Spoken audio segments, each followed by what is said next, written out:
Girl, Everybody it's follow the packed one out line, here tonight. please. Follow the one line, please. I told you. IDs out. I need to see IDs. Thank you, ladies. Welcome to Park Ave. Excuse me. Hello? Can you move? What? Excuse me. Oh my God. You ready to go? Girl, I've been ready.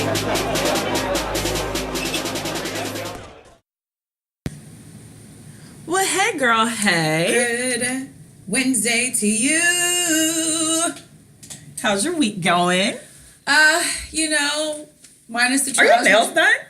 They are. Oh, you're fancy. They are. You know what? I had an opportunity to I see wifey players on them. invite me. I see you. Manicures and pedicures. My boy's tip top. Yes. Shout out to Sweetie. I see you, TikTok.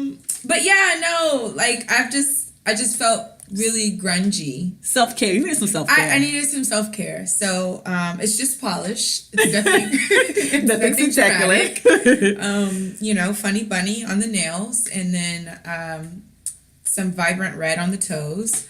So I had to do a little self-care this week. I said, fuck it. That's good. So are we still dating? So, okay, here's the thing, right? Oh, no, this sounds terrible. Okay. Did you sleep with him yet? No. Okay, so that's always a win. That's so what's a going win, on? but I did sleep with somebody else. But Did you already sleep with him before? yes, so Well, he's on the count. list. It doesn't He count. When they're It's on the not a list, new it doesn't body. count. Yeah, so it's not a new Never. body. It's- No new bodies don't count. I So- mean, new body. Wait, Old that's it. bodies don't count. Old bodies don't count. Right, There we go. That's right. So I don't feel bad about it. Yeah, that doesn't count. Anyways, but no, I don't know. I don't think it's gonna work. I don't. So, Okay, what happened? What led to this? Because we have people invested in your love connection, your Love Jones connection. We're So, rooting yeah. for you. We were all rooting for you. So, I'm a very particular person. Like, as I've gotten older, I am now granted, yes, I know people are interested in sex stuff and, whatever. Mm-hmm. That's cool. But let's build to that. Okay? Mm-hmm. Let's not jump in 2-3 weeks. Now you don't want to. It's just a little too early for me, and I'm still trying to process your personality. So anyways, we went on our third date, and it was the same place, which I didn't mind. The hookah bar. Yes. Which is fine. He ended up kissing me. Yes, tongue action. Which was, he was very nice, very much gentleman. We talked a little bit more about things, but I don't know. After that, it was more, okay, so he was like, I want to go to the movies tomorrow. And I was like, oh, word? Tomorrow? I see you 2 times a week now? Okay. Yes, this is relationship. Okay, relationship. So, we all set it up, and he was just like, what movie theater? You want to go to the hood one, which is AMC Dunville, or you want to go... That's the hood one. I go to that one all the time. That's hood. It is? Well, before they built those apartments right there. Is it really? Yes. And they have like a bar, they have like real food? It's still hood. I go there all the time. I mean, nothing wrong with it. But I go early. Like, I go like an old person to the movie. Yeah, nothing I wrong go like with 10:50. it. Yeah, nothing wrong with it. Still hood. Well, I didn't know that. Now you know. Because it's right next to that Walmart. Walmart is... brings a particular crowd. It brings a particular crowd. And that crowd that goes to that Well, Walmart I guess because I've never... very The only time I went, like, after, like, late was when Prince died and they played Purple Rain. But I go to the movies all the time. But I go to the movies when no one... Yeah. I go when no one's in the movie. Maybe no. I like I get offended if I'm in a movie theater and I have a whole row and it's like 20 rows like free and then somebody sits on the row. Even though they don't sit next to me, it's like, but it's 20 there's free like rows. all these rows. Like, why are you on my whole 20-seat row? Like, can I eat my popcorn and put my feet up in peace? Like, get away from me. Yeah, and then I mix my, I don't know, I think they call it like the suicide where I put all the sodas in one. Like, I'm just there being a diabetic and just stuffing my face with popcorn. And when I was still drinking, since Fort Bend has me on hold right now, I used to go to the bar and, turn up. I had a great time. I have a good time at the movies, but go ahead. But, so the next day, which was Friday, so that was Thursday. So Friday came and I texted him and said, hey, what time did you want to go to the movie so I can, plan my day accordingly? He sends me a message back and was like, I forgot I had this to do, this to do, this to do. Let's reschedule. First thought was, all right, my nigga. All right, cool. So I was just like, okay, well, you just let me know when. So life happens. You could be busy. I get you it. You could have made the booked. plan and didn't really. You double booked. You talked too fast. Right. And You didn't look at your calendar. Yeah, sometimes you gotta look at your calendar. Yes. Okay. So I let that slide, and he just like sent me a message back. Like, we were messaging back and forth, and then he was just like, I'll make it up to you. Don't worry. So I was like, okay, cool. And I didn't respond. I was going about my business, and, I think I was cooking that evening. So, I was getting drunk, cooking and shit. Always get drunk. There's always a bottle of wine involved. Always a bottle of wine involved when I cook. So I didn't respond. So like later that evening, it was probably like maybe 12 o'clock, 1 o'clock in the morning. He's just like, are you mad at me?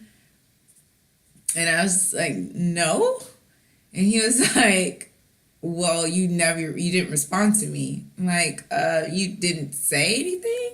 Or you didn't ask? Or maybe you should have said okay. Maybe. I don't know. So after that, I asked him, next day came, asked him what his plans were for Saturday. He said he's working all day. Cool. No worries. I had a whole birthday party to go to. My best friend, Tina, her baby turned 1. So I was literally with her from like 10:30 in the morning all the way to like 12 the next day. Or not the next day, but like 12 at night. So I was just busy. So he sends me a message at the end of Saturday and was like, why haven't I heard from you? And at first I was like, pause. Whoa, that's too much. Oh, maybe because he thinks you're upset, though, because you didn't respond. But I did respond after that, and I said I wasn't upset. But, people be getting their feelings about weird stuff. I don't know. So if he thinks you're upset, he's a Gemini. That is the first factor. Let's always be clear. He's a Gemini. Yes. No, but maybe he thought, like, how sometimes he probably thought you was being girl upset. You know how girls look, I'm not upset, but then they're upset. No, I was chilling. So he probably thought you was being girl upset. I don't know. So he's like, well, you didn't call me or you didn't hit me up today. And I was just like, well, I texted you good morning. I said, actually, to be fair, I did text you this morning. And we had a little dialogue, whatever, but I got busy. And I know that you're at work, so I'm not going to bother you while I know that you're at work. And then he put, LOL, just kidding. And I was like, you know what? I don't like your jokes through text.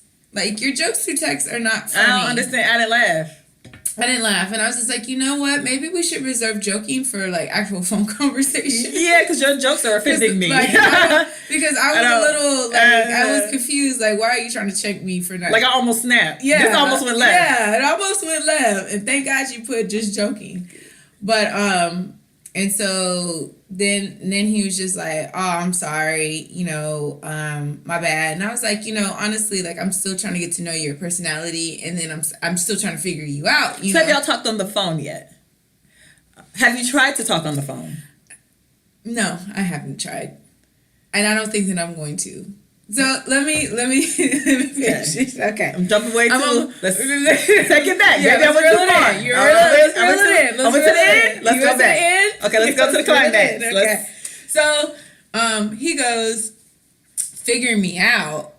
That'll never happen. And I was just like, okay. Okay, jigsaw ass nigga. I said, so is it because you don't want somebody to figure you out? And he's like, it's just never gonna happen. Nobody wants a fucking jigsaw. Nobody wants a problem they can't solve, asshole. So after that, I was just like, okay, I don't know how much more of this I can invest in. No one wants a problem that ends in infinity. He put never. Capital N, capital E, capital V, capital E, capital R. He yelled it. Never. You will never figure it out. That's how I interpret it. So never. So I was just like, yo, okay, guy, whatever. So So we didn't speak after that because I kind of felt like he was just like being weird, that other personality was coming out. So I just left it alone. So come Monday, he sends me a text message and I said, how was your day? And then he goes, I really want to see you. And I was just like, okay, well, when would you like to see me? He said, right now. And then he put, sitting on my lap. Huh? And so I sent him, I'll show you the meme that I sent him. Because I'm just like, what? Like, what? Because I was confused. And that's what he put. He put, sitting, I want to see you right now. Sitting on my lap. Oh, like riding your dick? I don't know. I mean, riding his dick. And then I put that meme. And I said, so what are you, Santa Claus? And then... What did he say? He just put that emoji. Oh, he's trying to get you in your pants. And then I said, oh, so you don't want to joke today? And he goes, you always do that to me when I'm trying to be nasty, sir. Oh, he's trying to have text sex. I don't know. He wants eggplant emojis and water emojis. Oh, no. He wants to talk nasty. First of all, I like a little nasty text. That's fine. Let's get our relationship established first. Let's have a foundation before I did meet a guy who used to like text me porn all the time. Like all the time. Like it was like reading like a Zane book, bitch. And I was just like, we haven't even had sex, but I half was into it because he was so graphic, like a Zane novel. It was nasty. Y'all can find it. I might have that phone, so I can still find it and revisit that. I don't know. Like, I don't know. Like, I guess now I just feel like, yo, like, come on, man. Like, let's go to, like, take me out to eat and, like, you know, do the whole thing before we start doing that. Yeah. But like, and again, and I'm not saying that I'm against it. No, I'm all with it. But I feel like there has to be some type of established foundation in the walls, at least the frames need to be put up. You know what I mean? I feel you. So before we start jumping on sexting, I don't mind a good sext. That's fine. It actually make your day go by fast and texting nasty don't work. Like, I mean, I don't mind showing a titty. Like, that's okay. I'm not above it. I'm not above it. I'm not above it. At all. So, but again, the framework needs to be put up along with the foundation has to be settled. And, you know, so he's trying to jump your bones. I mean, it's so are you interested in having sex? No, not anymore. Because Okay. after that, I just kind of like got creeped out a little bit. Not creeped out, just turned off. Like, yo, man, goddamn, can I get a good meal? Can I get a good meal? Can we go to the movies and then follow through with a dinner, something? You need more. You're grown now. I know. And then I go on all the days. Used to go to people's house and drink a bottle and eat some McDonald's and have sex. Like, those are gone. Those days are gone. Those days are great, but they are gone. They are gone. Don't invite me to your house talking about I got a bottle. What? Yeah. That's not a date. What am I, 18? Yeah, I've done that. Yeah. At Florida A&M University all the time. No. And then I kind of feel like guys are lazy and they are used to girls like just bare minimum and bare minimum effort, whatever. But I can't do that now because I know better. So you do better. Thank you, Maya Angelou. So, you know, unfortunately, this nice young man, I haven't talked to him in 2 days. He hasn't texted you? You haven't texted him? Mm-mm. Damn, long jump connection over. Womp, womp. But yeah, you know, no, ain't no tears crying. We ain't tripping. You had sex with him, so it's always a win. Always. Always a win. But I did break my code. I said that I wasn't going to have sex until I got in another relationship. Well, don't count. You already had sex with him. Okay, good. All right. All flings don't count. All right. Everybody needs to get some. And I felt, and it's almost you like instantly felt better. And my mind clicked, was like, okay. The world got brighter. The color, the green was green. The sun shines. When you get somebody to be good, it be and you haven't had it in a long time. You be like, wow, my mind click. It's like a click. And I was like, yo, okay, now I can conquer the world. Yeah, I feel it. You get energy. Yeah, it was fine. It was good. But yeah, that's it. That's happening. That's what's cool in the city. That's what's cool in the city. It ain't cool no more. It ain't cool no more. Well, so this week, my Woman Crush Wednesday is Lisa Landry. What? From Sister Sister, the show from 1990, the 90s, 94, 99, 94, 93, 94, 99. Lisa Landry played by Jackee Harry, right? Yeah, Jackee. So Lisa is my woman. Well, anybody, I don't know. I think everybody should watch Sister Sister. Sister Sister originally. A sister, I got my own mind. Oh, you do the last one.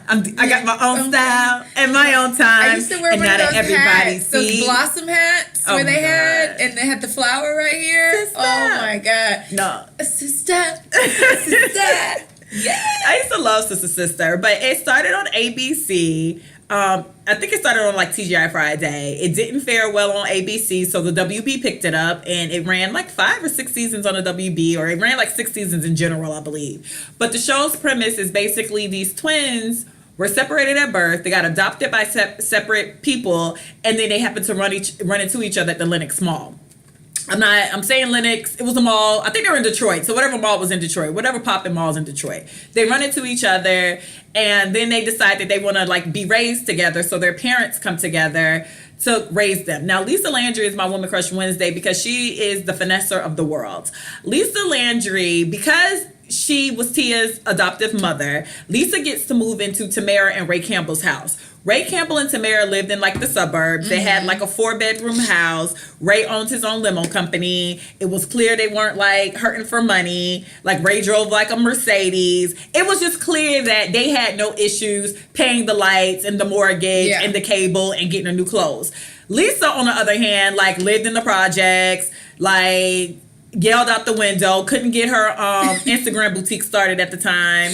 No, you're not, because Fashions by Lisa's is what's up. She was trying to start her I'm not stop calling it Instagram boutique.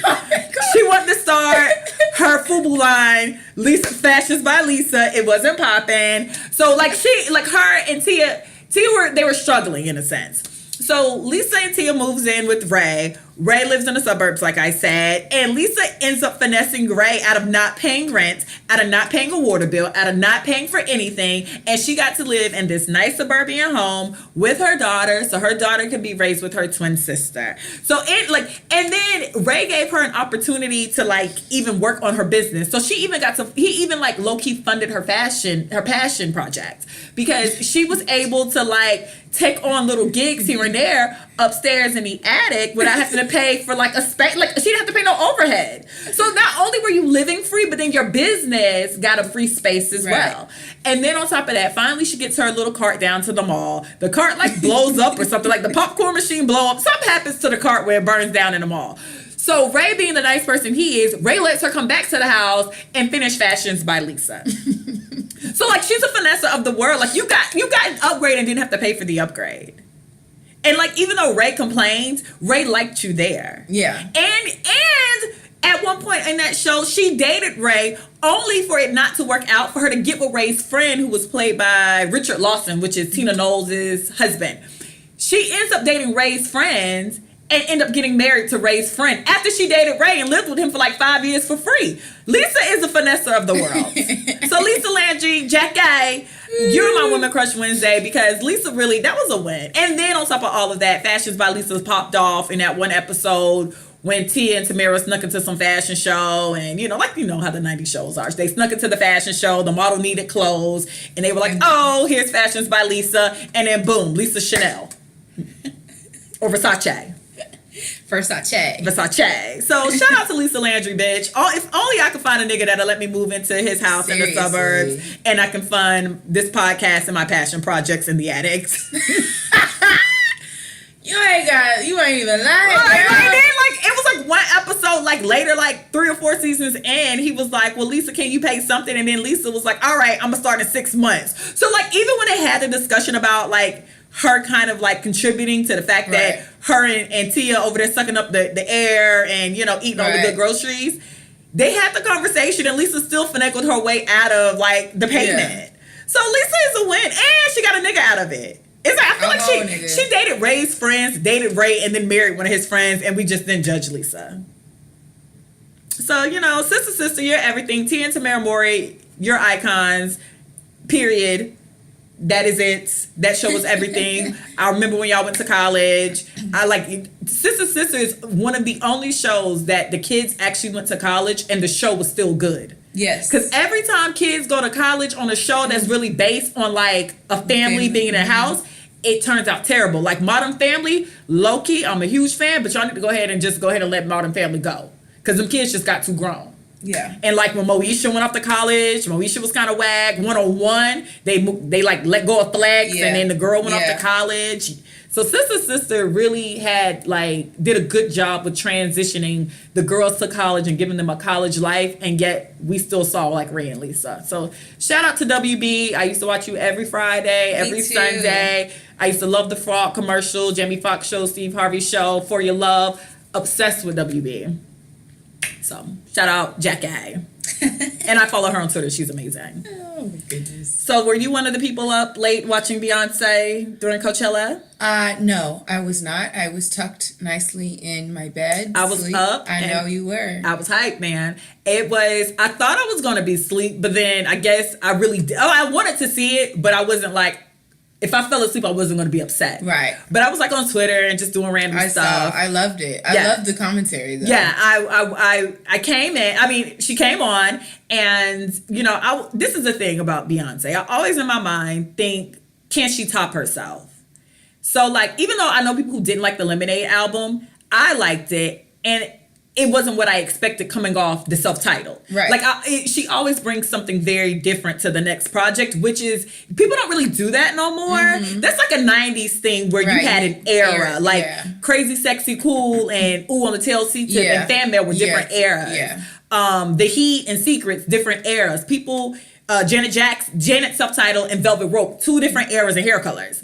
So like Michael Jackson, Bad, and you know, it's just people used to release an album. It had a theme, it had a look. You ran with that because you toured off. Back in the day, you used to tour off your album for 2-3 years. Yeah, and then you go away for like a year, and then you come back with something different. Yeah, reemerged. And so I kind of missed that about like the music industry because people now it's like hurry up.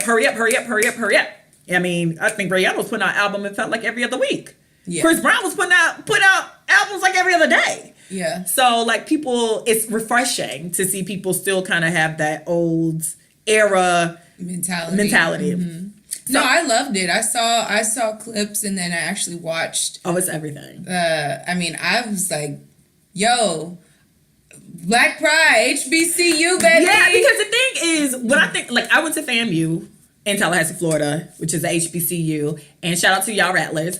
And you know, I see the stuff, and it's always about financial aid, and then I'm reminded about how terrible it was trying to get my money together, or them getting my money processed so I can, you know, pay for rent and get books and shit. And so it's like I remember those things, but then I forgot how fun the culture is. Mm-hmm. The cultures, and then even I was involved in HBCU culture before I actually went to a HBCU because they have a Florida Classic in Orlando where FAMU plays Bethune-Cookman University every year. Mm-hmm. And so even as a kid, I was going to these step shows. I was going to the Battle of the Bands. I was hanging out around Bethune-Cookman and FAMU. So Beyonce's performance was that. It was a whole homecoming weekend in 2 hours. I got a probate. I got multiple step shows. She was a drum major. She was on the drum line. They had a drum line. She had dancers. You know, she was crossing people over. You was pledging. It was just this, it was a phenomenal thing. And she did every Negro spiritual that they play at these homecoming games. I got a good swag and surf. I got a good Cash Money records taking over for the 9,9,000. Yeah. I got all my hood rat jams. And then she played like the music that all black schools play anyway. Yeah. The only song she really was missing was a Frankie and Beverly song, or they love Stairway to Heaven. I don't know. And you know what? If y'all in a band, can somebody message me and tell me why y'all love Frankie Beverly and Frankie Beverly and Maze, and why Maze, and why do you like Stairway to Heaven That's another question. But, send me a message. But anyway, so no, I thought it was like a phenomenal ass performance. I think them white kids really down to the Coachella didn't deserve that. They didn't. The fact that they didn't swag and surf and they didn't catch it in the audience. Listen. That's a tragedy. Girl, because when I heard that beat to back that ass up, I literally was in front of my TV like with her, like, oh, bitch, this is what we doing tonight? This is what we doing on tonight? Like, girl, you giving me the 99 and 2000? And then put that hand on that bleacher. And then that was the thing. She had bleachers. Like, when the thing came up, I was like, oh, she's doing this like a football game. Bitch, that is bleachers we're looking at. Yes. Like, in a triangle shape. Like, oh, she's coming to play. So I loved the performance. The only thing is, too, Beyonce, if you ever hear this, I love a Destiny's Child reunion. I think Kelly's gorgeous. I love Michelle. I think Michelle has, like, a gorgeous spirit. If you just happen to one day decide to pull LaToya and Latavia out to do a Bills or a Bugaboo, I would not be upset. I would genuinely be geeked. My middle school soul will be geeked to see the original Destiny's Child. Like, that's to me the only thing you can, I say this every time. At this point, I think the only thing Beyonce can do is bring us LaToya and Latavia. Granted, I say that every time I see a Beyonce performance and she does another performance without them, and then I say the same thing again. So it's just a sick cycle with me and Beyonce. But with that being said, if I see... She did not do Halo. And apparently... Listen, that's how I knew... That's how I knew. That's been a thing. But when she didn't do Halo, that's how I knew this performance was for niggas. Because she's been on Black Twitter realizing that we hate that goddamn Halo.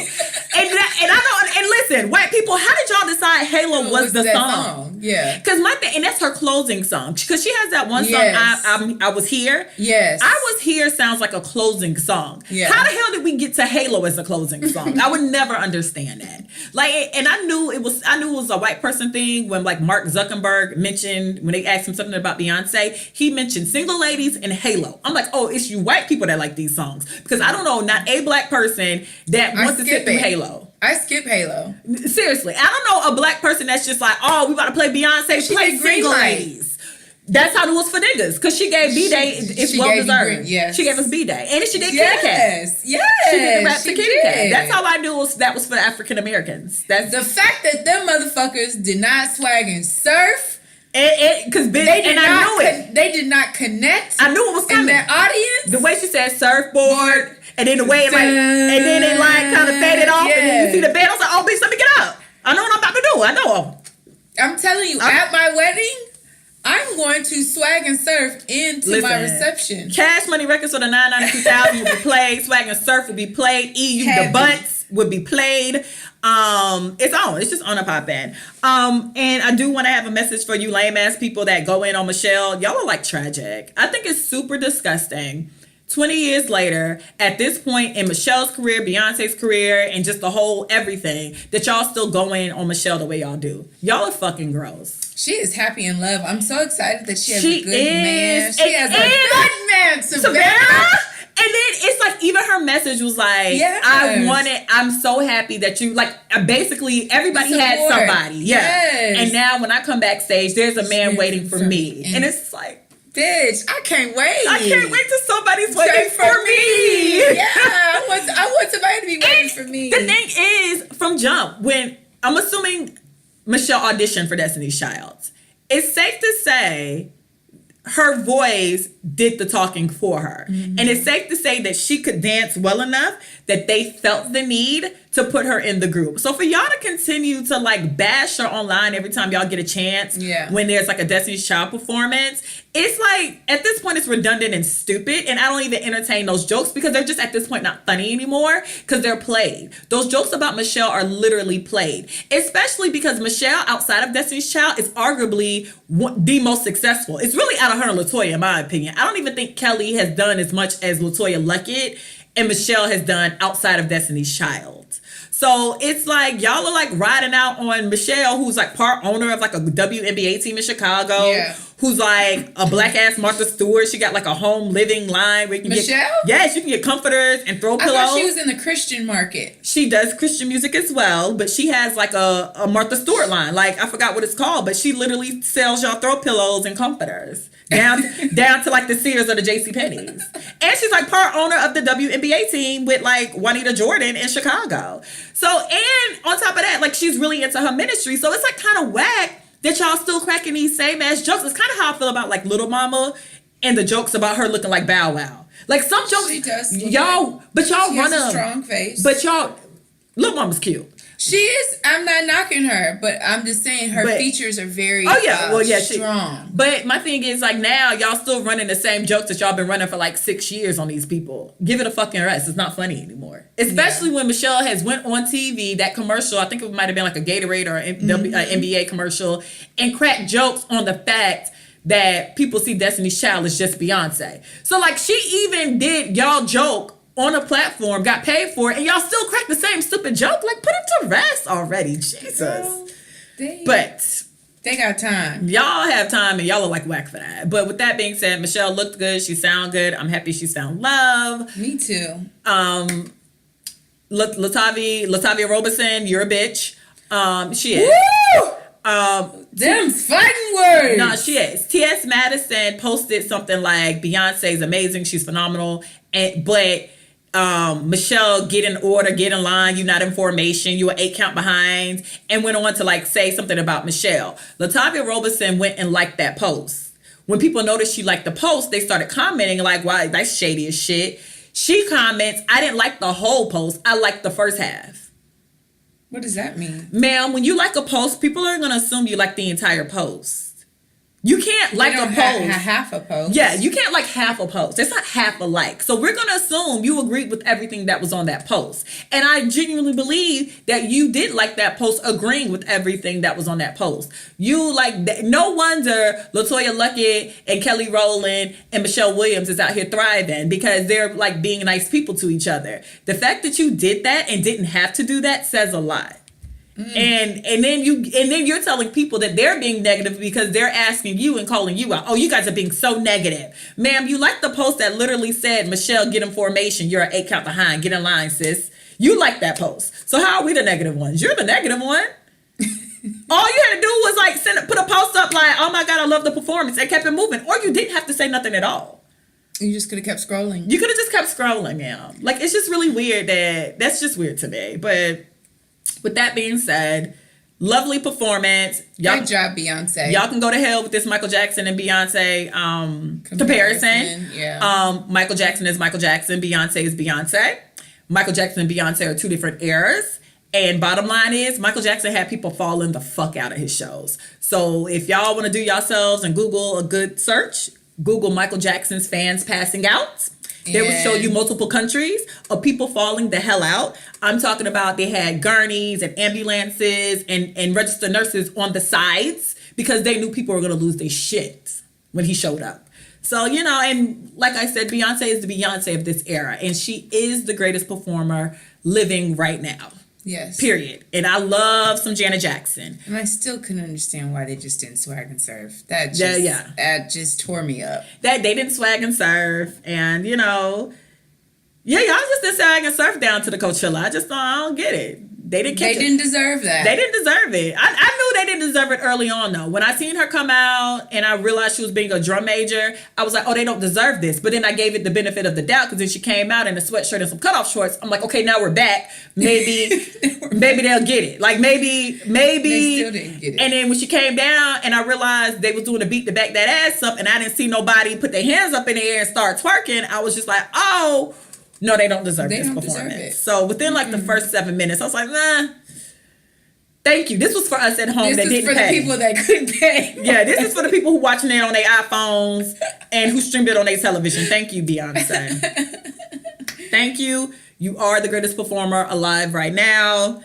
You know, that is really what it is. And I remember somebody brought up Janet. The thing is, Janet, for you young people, she's not in her prime anymore. Janet's 51 and she's still giving these niggas a run for their money. But with that being said, we're not talking about 86, 87, 88, 89, 93, 97. Janet's prime was a really long time, too. Janet had a prime from like 1986 to like 2006. Janet's prime was amazing. Mm-hmm. So, you know, she's out of her prime, so that comparison's whack. And calling Beyonce the female Michael Jackson always kind of weirded me out, seeing as though I always figured Janet would be the female Michael Jackson, seeing as though they look alike, dance alike, and sound alike. But that's, once again, just me. But with that being said, Beyonce, bitch! Bitch, you did that shit. Especially when you did that OT Genesis dance break. Girl. That dance break, Girl. I watch it all the time. Girl, that... When she did that Millie Rock. You really just hit that Millie Rock. Yes. You've been watching it. You've been watching it. When she hit that Millie Rock and she did that face, I was like, bitch. I had to go on Tidal and go listen to the song. Girl, y'all was dancing on them bleachers. Bleachers, bitch. Them dance breaks. Them dance breaks was everything. Because you dance break to every hood nigga song. And I live old and new. I live for hood rat songs. And Swag and Surf will always have a special place in my heart. Yes, that's your hair looked good. Your hair looked good. Your costumes were bomb. Girl, you even performed when your costume was falling off, bitch. You held that costume, that last one. First of all, whoever made that and them boots, cut their ass out. Your boots slipped off and your little top was trying to fall. But what did my girl do? She kept performing. Kept going. Them boots slipped the hell off her thigh. Like, that bitch lost weight during the performance because them boots slid off. But you still did your thing. Kelly, that ponytail was everything. Yes, I agree. So, that's that. Shout out to Beyonce, the best performer alive. Bruno Mars is probably number 2 at this point. But Bruno Mars will be number 2. On the male side. He'll be number 1 on male side, though. He puts on a performance. And performance, I mean music, dance, and theatrics, the whole zhush. Yeah. But with that being said, this week we are recovering from self-guilt. Dun, dun, dun. It's deep. It's very deep. I think we should lower the lights a little bit. You want to? No, I'm just kidding. Girl, I got to go click them. So self-guilt is usually like somebody who holds on to something they did, and then everything that happens to them afterwards, they feel like they somewhat deserve it, or they do deserve it, I would say. So do you have anything that like you held on to or are holding on to? I used to, not so much anymore, because I feel like everything happens for a reason. And I think once you acknowledge certain things within yourself, you release that negativity and you release all of that. I think sometimes people, they don't acknowledge their particular part in a situation. And even, I'll use the example of when I got arrested. I felt so guilty. Just me being upset with myself. I felt so guilty. For getting caught?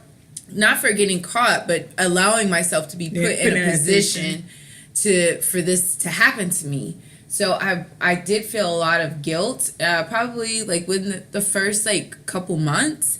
But then I realized that, okay, I have to acknowledge my part, and I have to clearly make a change. So I can't do certain things anymore like I used to now. So, you know, what am I just going to walk around feeling sorry for myself forever? Or I'm just going to take this L, take it to the chin, and realize that it's not going to always work out. I mean, it's not going to always last, and I just have to be better. And so I chose to be better. But how long did it take you to come to that conclusion? I mean, did you sit in your self-guilt for a while? Yes, I did. Okay. I did. I felt like I said, it took a couple of months. Like, I started probation in September, and I'd probably say about January, I started feeling a little better about the situation. Once I got past that wave of change, that helped me to just be like a little bit more positive about the situation. But I think with anything, you know, I feel like you have to, one, acknowledge where you played a part in it,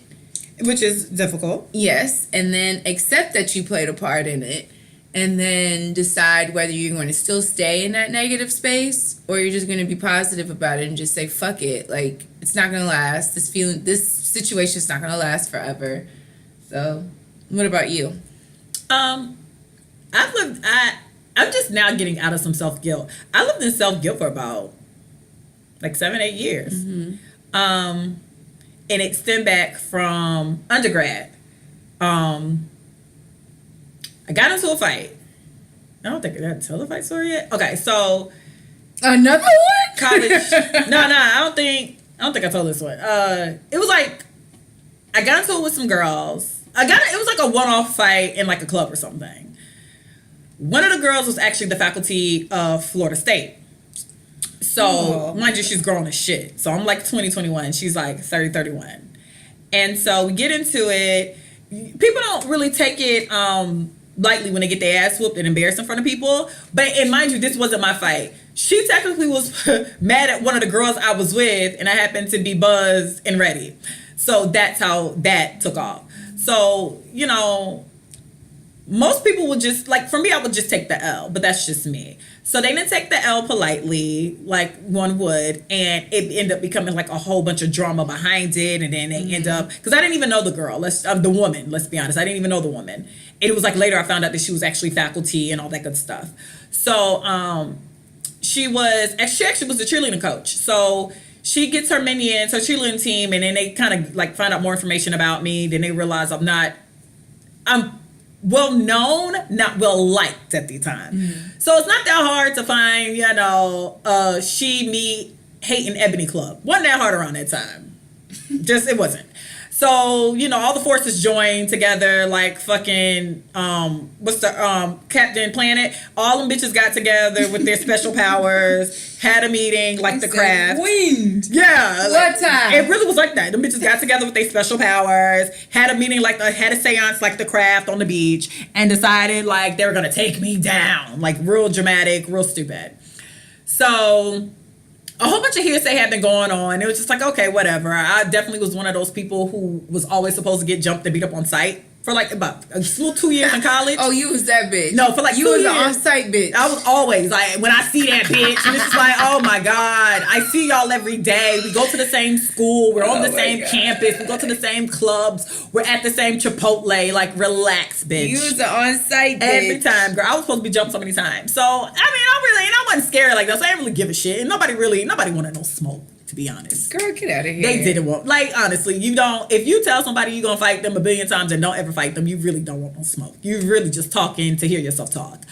So one night we go to the club, I actually get kicked out. I'm not even 21 yet, actually. So I'm in the club, I'm drinking, but I'm not 21. So they kicked me out, which was cool. It was like the last 10 minutes, so I didn't give a shit. So I walk out the club and I was just going to wait for my friends because like I said, it was like 10 or 15 minutes before the club actually shut down. I come out the club, it's the girl, the cheerleading coach and her minions all like rushing me. So they're not touching me, but they're all like coming towards me, doing all the hand stuff and hand gestures around me. So I mush one of the girls and then my friend grabs me and we go home. So I go home, I get in my car to go to McDonald's like I always do when we used to leave the club, and I realize my tires are flat. I'm irate. Like this, I'm pissed. Like I have issues with property. I kind of feel like it's a very I genuinely feel like it's disrespectful for you to mess with somebody's property versus come in and settling your grievances with the person face to face. Don't slash my tires. Come fight me. That's kind of, and I will go to the grave feeling like that. Don't bother when I have kids, don't bother my kids, don't bother my house, don't bother my property, don't bother my man, don't bother my things. If you have a problem with me, come holler at me. I'm here, I'm willing, I'm ready, I'm able, what's up? So I'll drive and realize my tires are slashed. I go back to my homeboys who at the time were athletes for Florida State. I go to them and I'm like, yo, what the fuck? And they find out the girl did it. And I was like, where the fuck she live? It's on and popping. The nerve of this bitch. So I'm irate. I call my mother. My mother's like, just sit your ass in the house. I'll come get your tires fixed. You know, don't worry about it. Which, in hindsight, it was just some tires. And literally, my mama showed up the next day and had them bitches fixed. So the guys take me to the girl's house. Of course they did. Of course. So I go, and it's not like me. It's me and like multiple people from the school, from Florida State's football and basketball team. So it's not even just me. I done took like a car's worth of people to these girls' house. I ring the doorbell because I'm polite. I'm a polite person. I ring the doorbell. They open the door. It was 3 of them. They got ready to start talking, and I just went down the line and hit them hoes like bop, like, you know, like the game. And Chuck E. Cheese, you know, like Chuck E. Cheese, when you hit the gator with the little rocket socket thing, you keep hitting the gators. They just keep bopping the gators. I went down the line and bopped all both of them bitches like the Three Stooges they were.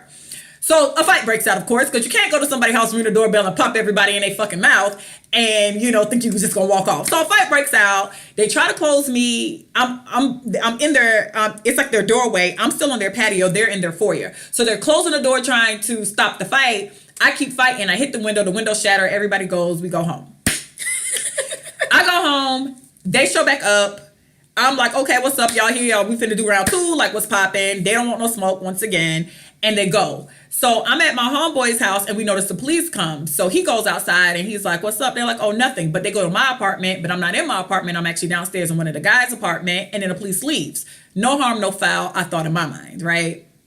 So maybe like a month later or a few weeks later, I get a phone call and they're like, we need you to come down to the police department and we got some questioning.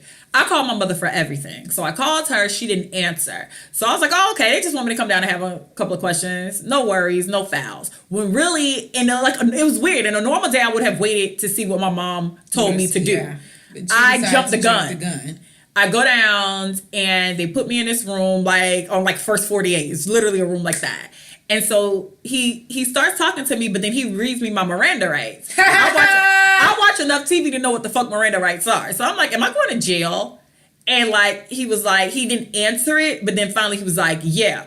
So then he let me call my mom. My mom's best friend lived in Tallahassee at the time. She came in, she took my stuff, and off to jail I go. But not even off to jail for like assault and battery and something major. I'm going for 3 assault and batteries, burglary of dwelling, which is a felony, and criminal mischief because I broke the window. This is not even funny. Like, I don't even tell it, and I joke a lot about stories. I'm about to cry now.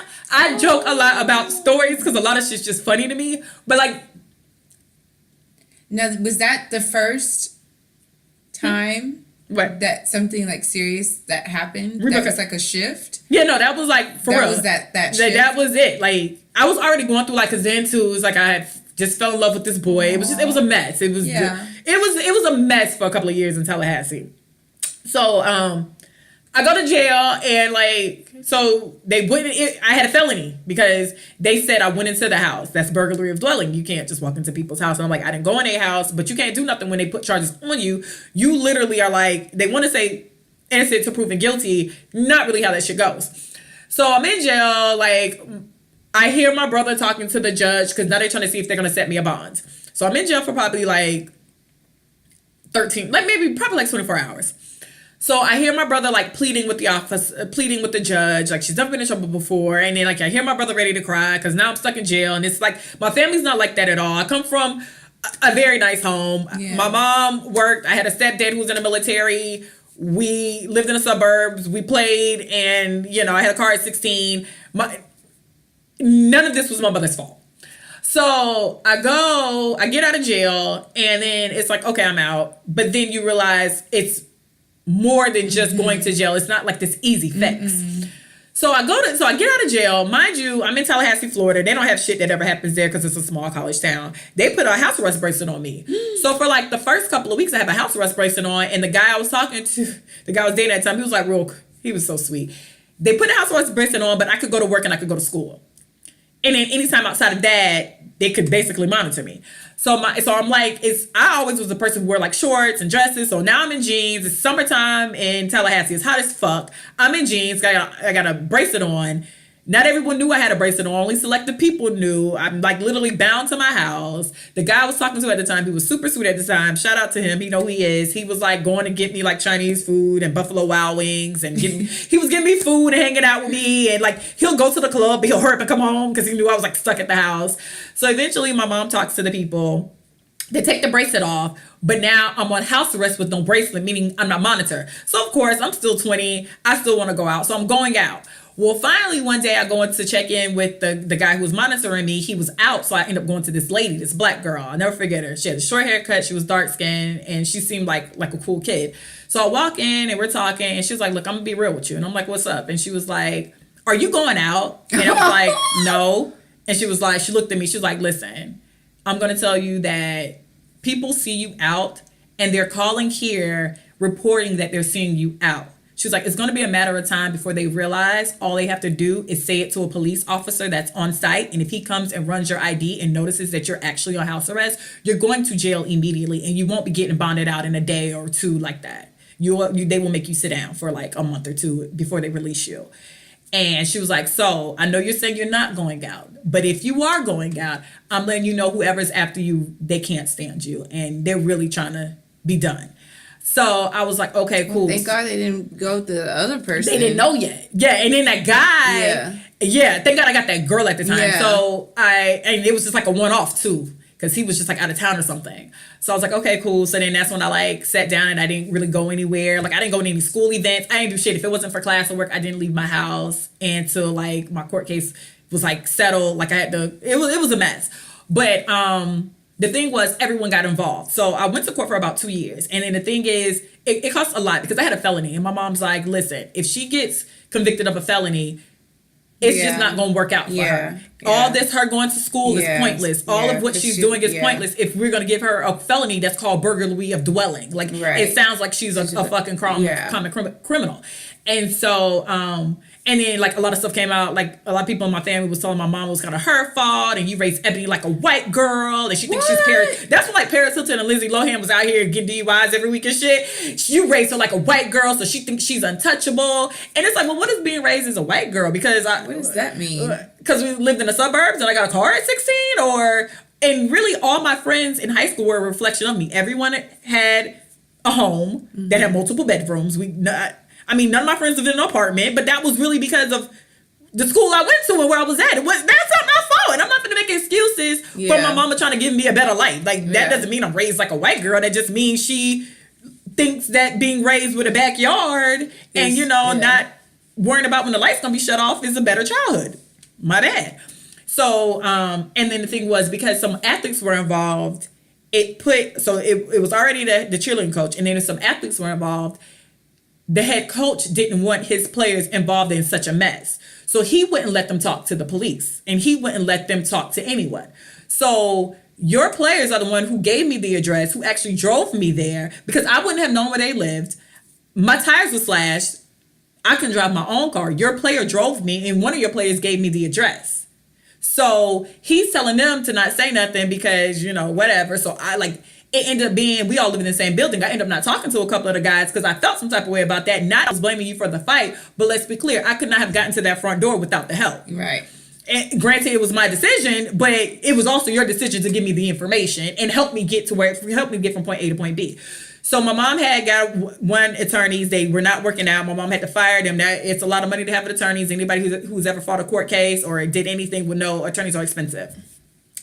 So she double backs and she finds like this really good attorney. Shout out to Mr. Jansen in Tallahassee, Florida. I heard he's still practicing. What's up? She hires him, and he has clout in the city. He had been fighting cases all the time. He knows people. He actually knew the girl, and he was like, "Oh, I know her." So eventually, he was like, "Well, I will subpoena that team, and they will have to tell what happened." So they end up going down to this is almost like a year and a half, 2 years later. They end up going down to have a discussion with like the DA or the prosecutor and tell the story.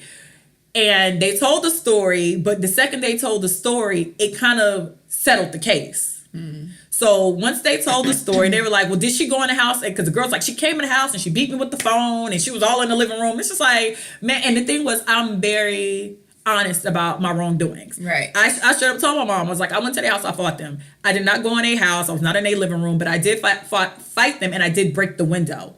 Mm-hmm. That is what I did. Now, all this other stuff, me wrapping cords around people's neck, all this other villain shit they did, like I'm a superhero, I don't know what they talking about. Yeah. Like, that ain't me. And mind you, y'all should be embarrassed telling this story if one girl beat the shit out of 3 people. Y'all shouldn't even want to tell this goddamn story, because I wish a girl would run up on me and 3 of my friends. What? That's unheard of.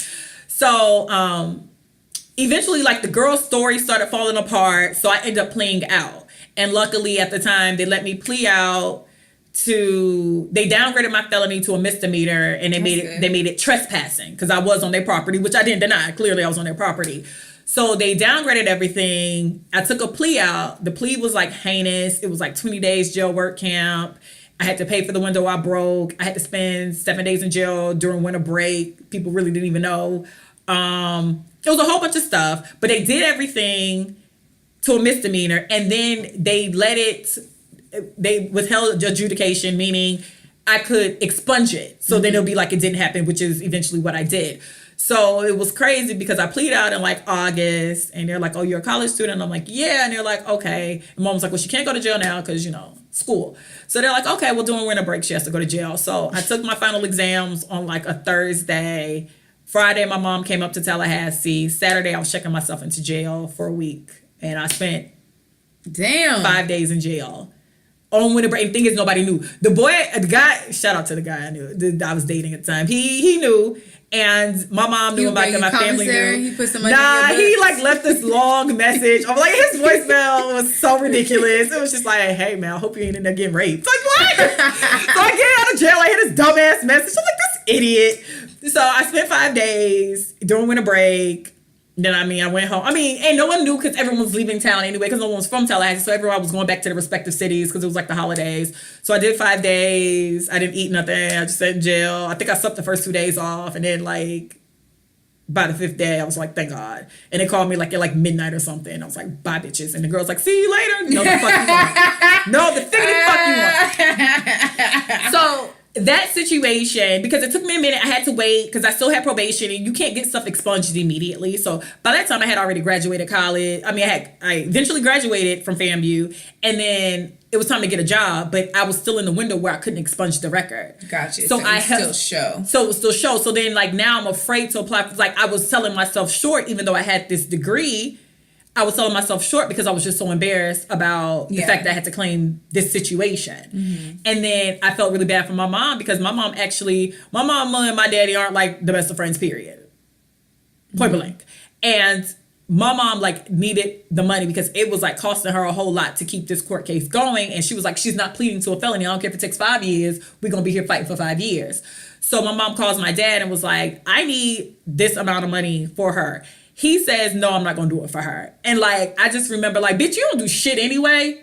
But minimum, I'm like literally fighting for my life at this point. This is going to be the decision on a lot of things that come for me later. And here you are just wiping the slate clean, like whatever. And it's like, you know, my mama didn't raise me like that. I know I shouldn't have been. Now granted, and I know this is going to sound crazy, I don't regret fighting the girls. I regret going to their house. I should have caught their ass in the club. And I stand by that shit. Fuck them still to this day. But I should have just fought them in the street, like in the club or something. I should have went to their house. That's the only thing I take credit for. They had what was coming for their bitch asses, period. Sorry. Don't regret that part. I regret what it did to my mom and my family. My mom had to like get money from my grandmother, and like everybody knew about it. My mom took a lot of heat for it. I was super embarrassed about it. And I didn't realize I was holding it as much as I was until like within like the past 2 years. Yeah. Like I held, even like when I applied for jobs now, I have a master's degree in business management. The jobs I applied for, my mom's like, why are you applying for these bullshit jobs? You smooth have 2 degrees.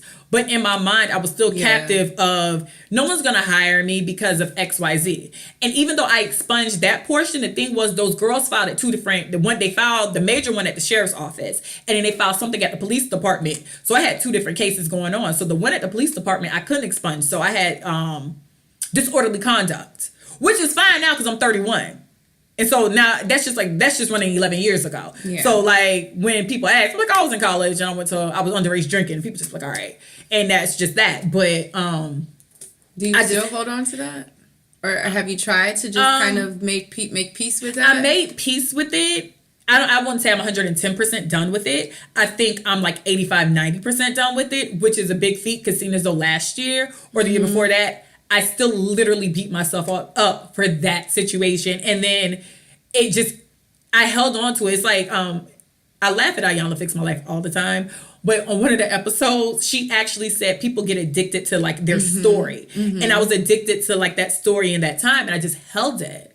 And then it's like, the second I got mad at somebody, it's like, check my resume. Meaning, check what I did back in 2006. But then the other half is I'm completely embarrassed about it and I don't talk about it a lot to people. Like I really genuinely, it's embarrassing. It's really embarrassing because you look like a common criminal when you know damn well you're not a common criminal.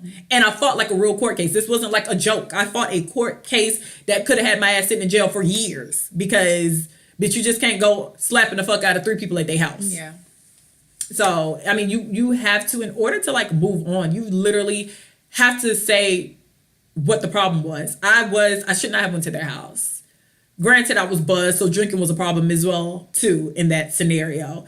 And I had to, and I always held myself accountable, but I always punished myself worse than anybody else. Yeah. And then I always kind of felt bad.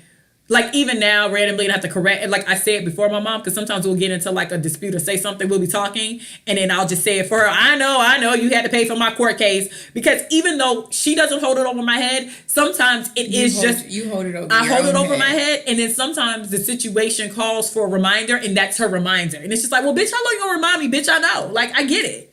I fucked up. I'm sorry. Yeah. Thank you for being there and, shelling out the money and answering my collect calls. Thank you for putting money on my commissary that I never got. But, I didn't, because then, like, the days, whatever. And then they were like, you can pick it up later since you paid for it. I was like, no, I keep that shit. I'm never coming back up to that jail.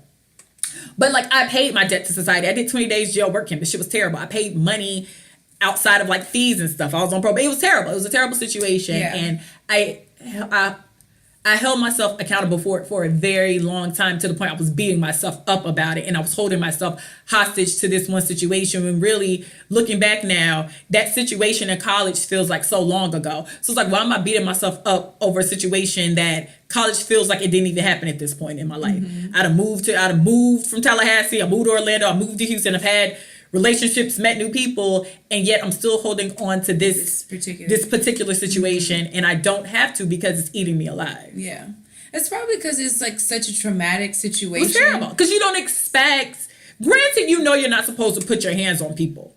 I never got into a fight in high school like that. I wasn't like a fighter like that.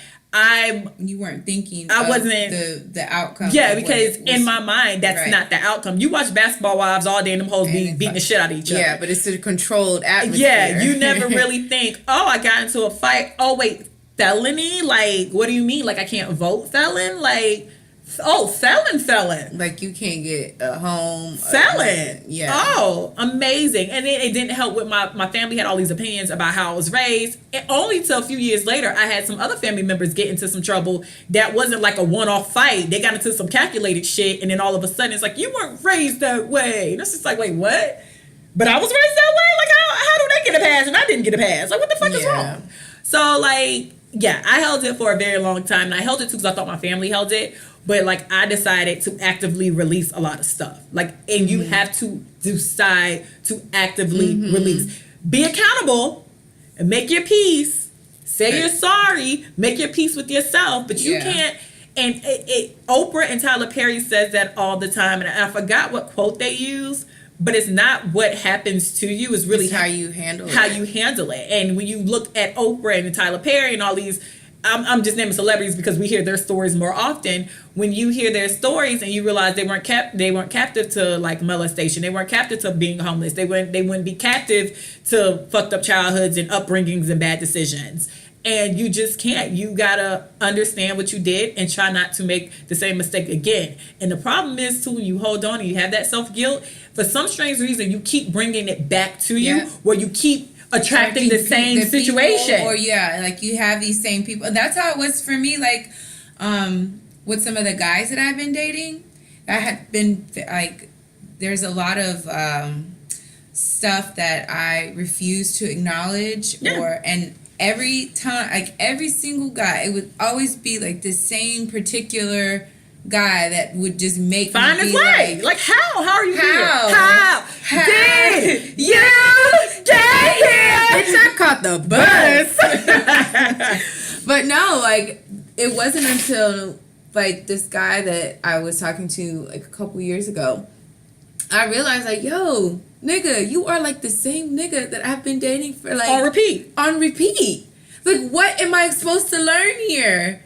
And that's when I was just like, Groundhog Day. And that's why I was just like, yo, whatever it is that I need to learn, I need to take a break. Like, seriously, figure it out and like stop feeling. And then I realized that a lot of times that I feel so guilty that I just want to help people. I want to like I give, and then I don't get anything in return, and it's just like a sick cycle. Yeah. So I had to stop that, but that's very true. Until you learn your lesson, you will always repeat. I mean, because that happened to me.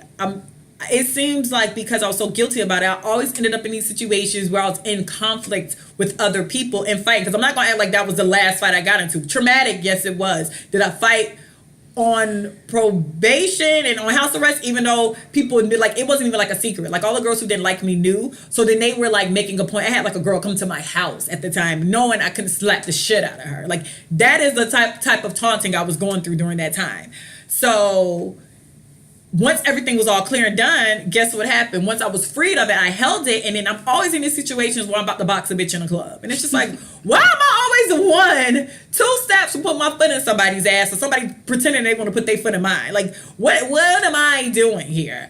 And so it wasn't, like I said, this was like very recent. Within the past like year and a half, 2 years, it was like, all right, I'm going to apologize. I am going to let it go. I'm not going to allow people to hold me accountable for something that happened 11 years ago when people don't even want to be reminded of what they did yesterday. Yeah.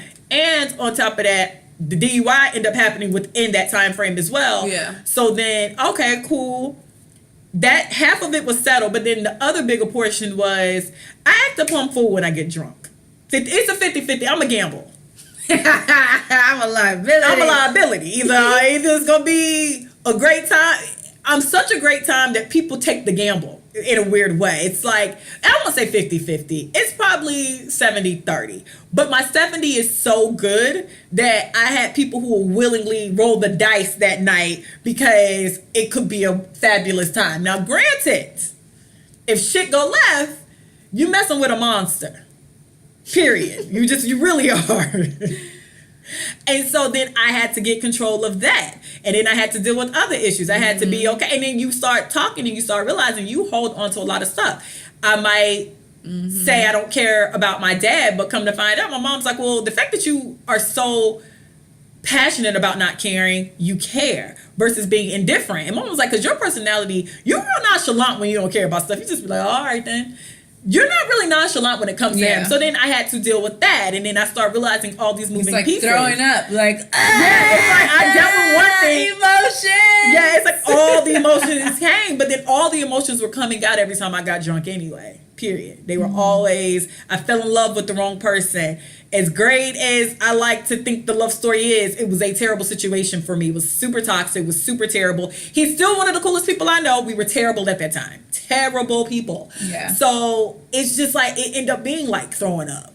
Yeah, and granted, I'm still a work in progress right now. Me too. And, Fort Bend has helped me calm down with the cocktails, But yeah, I feel that way because I've been really, really just like intensely soul searching because and that's it. You have to actively. It is intense, and I'm at this point where I feel, and I try not to look at other people and base their situation and compare my life, what I'm doing to what other people are doing, but I feel like sometimes damn, I should be a lot further where I'm at. But then on the flip side, I can't be any further because if I'm here for a reason, right? Like, I'm in right this here. space for a reason. Even though sometimes it sucks when you're like, damn, I'm not progressing, and I'm like, I don't feel like I'm in my mind I'm like, progressing. I'm 40. Like, I know I'm 31, but it's just like 31. Like, if you really look at it, we're halfway through April, so it's just like, all right. Oh my, and that's what I feel like. I start getting panicked. Like, I ain't doing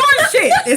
We almost half through the year, and I ain't did nothing. But like, on some real shit, like, I have just been in this space where I'm really trying to figure out what is this, because I've let everything go. Like, every situation that I've held on to, like, from a kid, and these things that, how they say, like, a lot of the stuff that happens to you carry it through your adulthood, but it starts in childhood or when your formative years, early college, right? young. So all of those feelings of, because I dealt with a lot of like rejection issues and not feeling adequate enough or not being good enough, and always feeling like nobody, what's the word, not took me seriously, but people, well, I guess not took you seriously.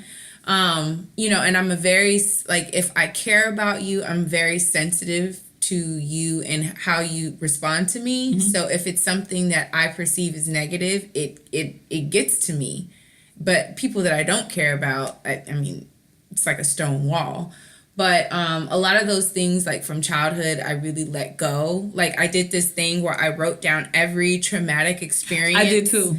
that I had, and I tore it up, wrote everything down, read it, and then I tore everything up. And I felt really good about that. But it's just this next wave is like that dark side of your personality that is like you don't want to get into, but you have to get into it. Because you don't want to think you're with fault. Like, you don't want to think you're a terrible person. Right. And I had to come to the conclusion that I have been a terrible person to people different times. Yeah. And because everybody has a Dr. and Jekyll, Mr. Hyde side, for the most part. Everybody has ways. I would say it that way. Everybody has their ways. Yeah. So that's the other half. When you actually have to face the fact that in some areas you are actually terrible. Because I did kind of live a life of my mom cleaned up my mess. Because even after that whole situation, my mom literally had the police called my mom one time. I was in Orlando. I got super drunk. I fell asleep at the stoplight. My mom had to come pick me up so they would not take me to jail. Mind you, I was on probation. Poor lady. Like, I've done things. Yeah. But a lot of my actions, I guess it kind of do sound like Lindsay Lohan and Paris Hilton. But a lot of my actions was because it was selfish of me. Like, it was, I made other people accountable for me versus me being accountable for myself. And then when you kind of, even though that was a traumatic situation, I had fought a court case, seemingly once it was all said and done and tucked away and, papers were signed and everything was deleted, it's not there. I wasn't reminded of it until I got the DUI, because guess what? When your ass go back to court, they're like, hey girl, you've been here before. Oh, you're familiar. And then you're like, oh shit. And then the feelings rush back again because they're not tucked away anymore. Yeah, that dark side. That's what I'm working on, and it's so intense right now that I said, I have to go to church.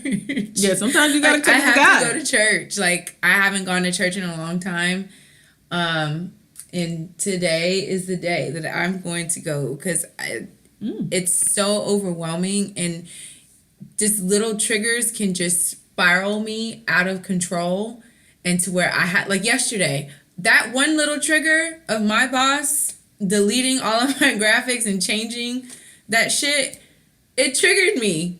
And that trigger of like, damn, is my shit not good enough for you to post to send to everybody throughout the department? Like what is that? So, but I totally feel you, and trying not to feel guilty about it is a job in itself too. Yeah. Because, I know it's a process, but you can't beat yourself up. Yeah, it's a process. You have to find the fine line of holding yourself accountable, but not burying yourself in accountability. Yeah. And that's very hard to do. Over accountable. Yeah. And then that's too, you be over accountable. Because some stuff just happens. Some shit's just a one-off. Some stuff is intentional. Some stuff is because you have some deep-rooted issues. But what I'm learning now is to it sounds crazy because I feel like I watched too much Oprah or OWN, but you really have to unpack. And it's not an easy process. And I'm not saying you're going to unpack and you're going to be a perfect person the next day. Does not happen. I started unpacking and got a DUI. But then in the process of my unpacking, I was battling a lot of things. Okay, I'm partying too much. No, I'm not. I'm young. Okay, I'm partying too much. No, I'm not. I'm young. And I was going back and forth. I'll just quit going out and just start doing things like going to the movies or going out to eat versus going to the club. And then I'll get back into the club and then it'd be like, okay, I am partying too much. Let me not party so much. And then I went through that for like a year. Then I got the DUI. So even getting a DUI, I got the DUI in a process of trying to figure everything out. Yeah. And that sometimes happens too. It's not, you don't wake up one day. And I think a lot too, because not my mom per se, but like my grandma, my aunts are super saved people. So coming from that type of atmosphere, you just want to rebel. Yeah, not even rebel. It wasn't even that for me. You hold being perfect so high. Even though I know they're not perfect because like I know stuff, it's just when you hear them talk. That perception. The perception. Even though I openly know they're not, the perception still somehow seeps in the back of my mind and it's like, I'm not being good enough. Because I still drink and party. I'm not good at, I can't get on their level. I can't get on their level of spirituality and religion because I like vodka and 2 Chainz.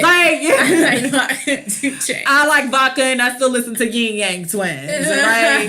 And nigga and fuck you are 2 of my favorite words. So I can't be close to God because of that. It's like, it's a complete mind fuck. And like I said, you have to unpack. It's such a fucking mind fuck. Yeah, and you have to literally be okay with yourself. And doing this podcast helped me because I remember when I started the podcast, I was embarrassed. I was embarrassed to tell that story about damn near having a felony or a felony arrest. I was embarrassed about the 2-week restraining order. I think I told that story already. Yeah. And I had all like these like stuff that happened that I didn't, even though I find, well, this situation I didn't really find light in, but majority of the situations I still kind of crack jokes on it because it's just so ridiculous. Yeah. But you don't want to unpack your skeletons in your closet because you don't want people to judge you for that. Mm-hmm. I don't want people to think I'm some hood rat from the hood. I'm not. Right.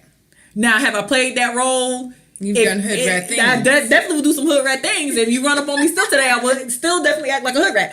But you don't want that to be, people tend to think of you as one thing and you're so much more. And I was afraid that people would just isolate that versus, oh, well, she did graduate college twice. Yeah. And, you know, her brothers are relatively successful and her mother is very successful. And she got this super uber Christian family too, that a praying grandmother that prays every morning and calls out these grandkids by name. All 20 of us. It's a lot of us. She calls us out by name. I'm usually in the first 3 because my grandma I need the most healing. So I'm usually one of the top 3 names called. But yeah, it's embarrassing. But then the thing is, you can't be embarrassed about stuff because but that's your truth. That is what makes those your truth moments, is your armor, and your truth is really. But those moments have made you into the person that you are right now. And if it hadn't been for those situations, where the fuck would you be right now? And honestly, I wouldn't be here talking on this podcast because I would have nothing to tell.